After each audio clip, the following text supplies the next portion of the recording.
Kao što sam rekla, sa nama su predstavnici opštine Andrijevica.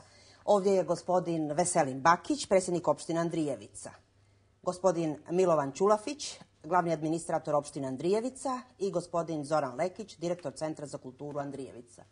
Gospodo, dobro jutro. Jeste li dobro putovali?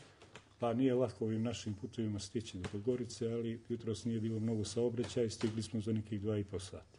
To je baš bilo dobro. Pa evo, kao uvod u našu priču, da pogledamo privrednu razglednicu Andrijevice koju je pripremila koleginica Simonida Koprivica. Andrijevica je relativno mlado naselje, jer njeni prvi začeci počinju tek sredinom 19. vijeka. Prostire se na 340 km, a prema posljednjem popisu u 15 mjesnih zajednica te opštine živi 5697 stanovnika. Među najmanje razvijenim je opštinama i ima tretman prigraničnog područja 25 km granice s Albanijom. Privrednom djelatnošću bavi se 40 privatnih preduzeća. Postojeća privredna struktura i kapaciteti nisu dovoljni da apsorbuju radnu snagu, tako da je u toj opštini trenutno zaposleno 750 građana.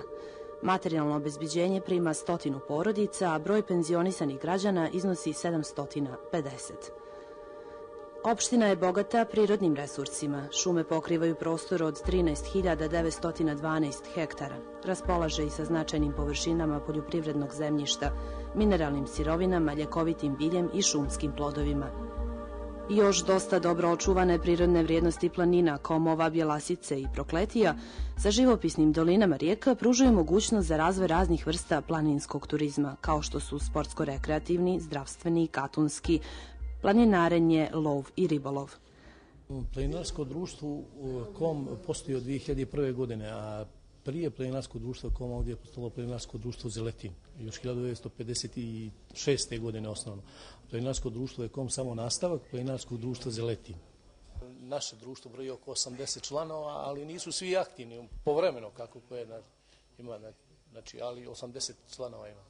U saradnji sa Savezom planinara Crne Gore, u stvari saradnjom Austrijskog partnerstva za razvoj Komova i Bjelasice i Planinarskog saveza Crne Gore, organizovana je obuka planinarskih vodiča, gdje su naši članovi pohađali taj kurs i imamo planinarske vodiče, tako da i u saradnji sa Ministarstvom turizma, tako da imamo i saradnju sa hotelima Komovi, turisti koji dođu, a žele da posjete Komove, Bjelasicu, Prokletije. Tako da mi smo tu njima na uslugu, odvedemo ih, pokažemo ljepote sjevera Crne Gore. Koliko turističkih vodiča radi? Pa 3 turistička vodiča ima na terenu Andrijevice i mislim da je svim dovoljno. Bolje je bilo da ima više turista, ali za sada 3. Neko je negdje napisao da je KOM car planina. I u suštini jeste, on je specifična planina u odnosu na ostale planine u Crnoj Gori. Ja mislim, mogu sebi da sam obišao sve planine Crne Gore vanka, bio sam u Srbiju, ali dalje ne, ali što se tiče Crne Gore, zato što recimo u podnožju Komova možete dođete kolima, u samom podnožju, i odmah počinje alpinistički dio. Znači, to je specifična planina, recimo na ostalim dijelovima ne, nego morate dosta da pješačite da bi došli do tog alpinističkog dijela. Na Komovi on se računa, recimo Vasovički Kom, on se računa u srednjo tešku turu. Recimo Kučki Kom se računa u tešku turu, planinarsku turu.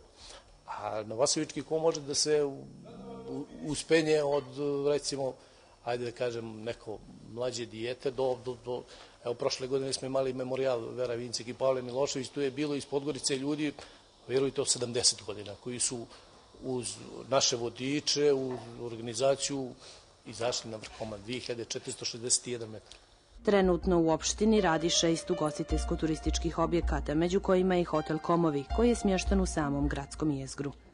Hotel Komovi sam privatizovao 2005. godine, a počeo sam sa radom 9. mjesec 2007. godine.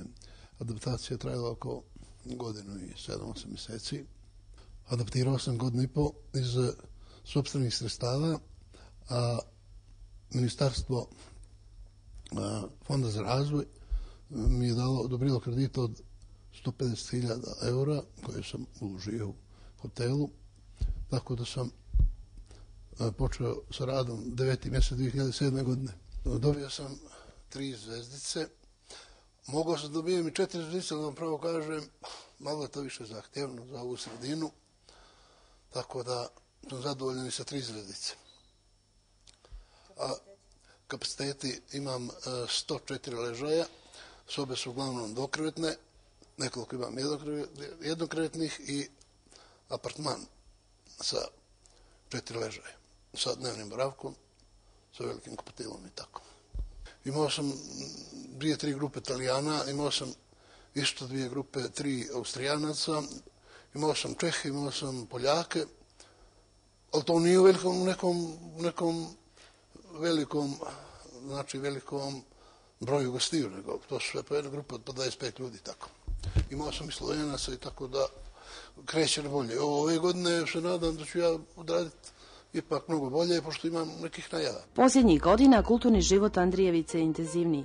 Nakon izgradnje Centra za kulturu i sport, u čijim prostorijama je smješten i opštinski radio i biblioteka. Koje godine je Narodna biblioteka osnovana? Davne, još 1892. godine, pod pokroviteljstvom knjaza Mirka. Tu ima jedan interesantan podatak da je odmah u osnivanju imalo 40 članova, a od toga 12 je bilo nepismenih. To je ipak jedan ovako lijep, da kažem, podatak, jer još tada knjiga za Vasojevića je značila puno. Nakon toga šta se dešavalo sa fondom biblioteke? Pa, kao što vidite, tek sada biblioteka je dobila, znači 2008. ove lijepe prostorije, inače je bila smještena i u vatrogasnom domu i u prostorijama Skupštine opštine Duše Podrumskim, gdje je veliki broj ovog knjižnog fonda koje vidite, jedan dio je duše i otpisan i satro i tako da kažem, dosta je uništeno baš zbog neuslova u kojem je bila. Da li imate ipak nešto sačuvano u fondu upravo iz te godine osnivanja? Nemamo, nažalost, nemamo. To su sve bile stare knjige, rariteti koji su nestale za vrijeme Drugog svjetskog rata. Trenutno, od kada je u Domu kulture smještena biblioteka? Koliko? 17. jula 2008. godine. Koliki je fond? 10.600 knjiga imamo trenutno. Koliko članova? Pa preko 30-ak, to je još malo za da kažem, ali valjda će se narod vratiti knjizi. Od obrazovnih institucija rade 2 osmorazredne škole sa 13 područnih odeljenja i srednja mješovita škola koju pohađa 1000 učenika.